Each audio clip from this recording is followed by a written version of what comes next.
சாப்பிடாம இங்க உட்கார்ந்துட்டு இருக்கியே, அங்க எல்லாரும் சாப்பிட கூப்பிடுறாங்க. நீங்க சாப்பாடு சாப்பாடு சாப்பாடு சாப்பாடு. உனக்கு அதை விட்டா எதுவுமே தெரியாதா? இப்ப எதுக்கு இம்பிட்டு கோவப்படுதிய? அப்பா பேசுனத குத்தங்குறையா எடுத்துக்காதீங்க. பெத்தவங்க நம்ம நல்லதுக்காக தானே சொல்லுவாங்க.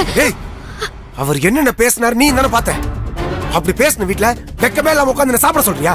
என்னங்க அப்பா பேசினதுக்கு போய் அவங்க இவங்க தனியா பேசிட்டு இருக்கிய? பின்ன இது அவர் வீடு தானே, அதனால தானே சாதாரணமா வீட்டை விட்டு வெளில போன்னு சொன்னாரு. இல்லங்க அவருக்காக என்கிட்ட வக்காலத்து வாங்காத. இனிமே நம்ம அந்த வீட்டுல இருக்க வேணாம். வா தனி கொடுத்துட போலாம். தனி கொடுத்தனுமா? ஆத்தாடி என்ன சொல்லிக்கிட்டு இருக்கிய? நீ நானும் எதுக்கு இவங்களுக்கு அடிமையா இருக்கணும்? நம்ம லைஃப நாம தான் வாழணும். இங்க இருக்கிற வரையும் அது முடியாது. மதனி நல்ல வேளை வந்தீங்க. பாருங்க உங்க தம்பி என்னல பேசிட்டு இருக்காங்கன்னு. தனி கொடுத்துன போணும் சொல்றாங்க. தனுஷ் என்னடா சொல்ற? அக்கா இது எங்க பர்சனல், நீ இதுல தலையிடாத. துளசி நான் சொன்ன நீ கேப்பியா மாட்டியா? ஐயோ நீங்க என்ன சொன்னாலும் நான் கேக்குறேங்க. ஆனா இந்த தண்ணி கொடுத்தன மட்டும் வேணாங்க. மதனி நீங்களாவது சொல்லுங்க மதனி.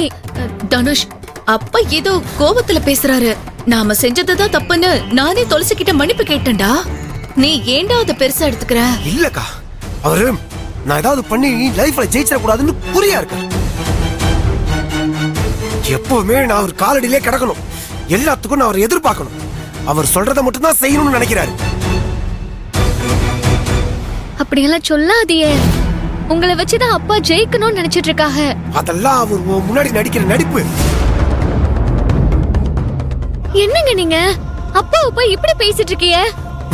உங்களுக்கு தெரியுமா, கும்பிடுற சாமி கூட நம்ம சொன்னாதான் வந்து நிக்கும். ஆனா பெத்தவங்க தான் ராவும் பகலுமா நம்ம நினைப்புலயே கிடப்பாக. ஒரு எறும்பு கூட அண்டாம நம்மள காப்பாத்திட்டு இருக்காக. நீ உன் அப்பாவை நினைச்சு பேசிட்டு இருக்க.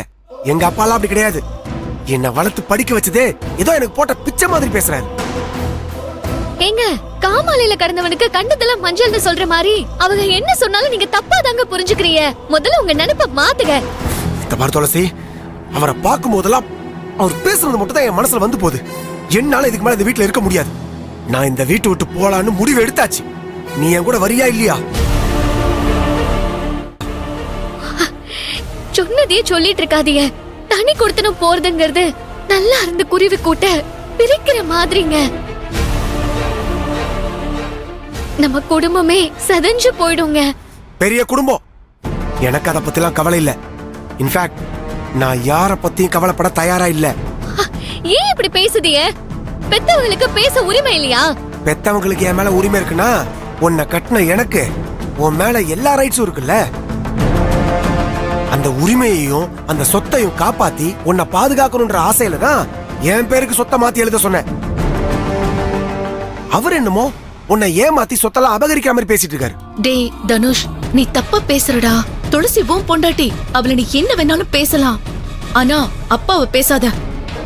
அவரு மருமக சொத்தை காப்பாத்தணும்னு அப்படி நடந்துக்கிறாரு. நான் துளசி கழுத்துல தாலி கட்ட போய் தான் இவ அவருக்கு மருமக. அவரை விட எனக்கு தான் இவன் மேல உரிமை அதிகம்.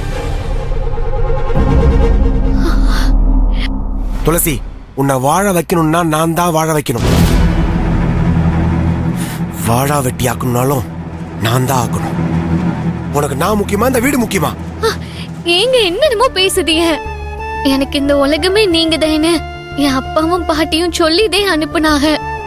நானும் அப்படிதான் நினைச்சுக்கிட்டு இருக்கேன். அப்ப நான் சொல்றத கேளு. வா இப்ப அப்பா கிட்ட போய் நானும் என் புருஷனும் தனி கொடுத்துட போறேன்னு சொல்லு. ஏங்க அது மட்டும் வேணாங்க. ஏன் என் கூட வந்தா இந்த மாதிரி பெரிய வீடு சொகுசு வாழ்க்கை கிடைக்காதுன்னு நினைக்கிறியா? அச்சச்சோ என்னங்க இப்படி எல்லாம் பேசிட்டு இருக்கீங்க? உங்களோட ஒரு குடிசையில கூழ கொஞ்சம் குடிக்கிறதுக்கு கூட நான் தயாருங்க. அப்புறம் என்ன, கிளம்பி வா போவோம்.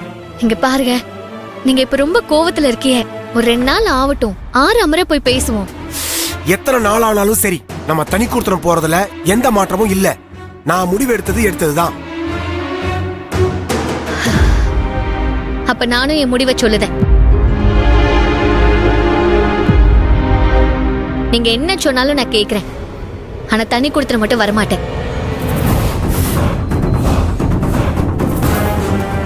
நீங்க அடிச்சாலும் சரி மிதிச்சாலும் சரி, இந்த ஊட்ட விட்டு நான் எங்கேயுமே வர மாட்டேன்.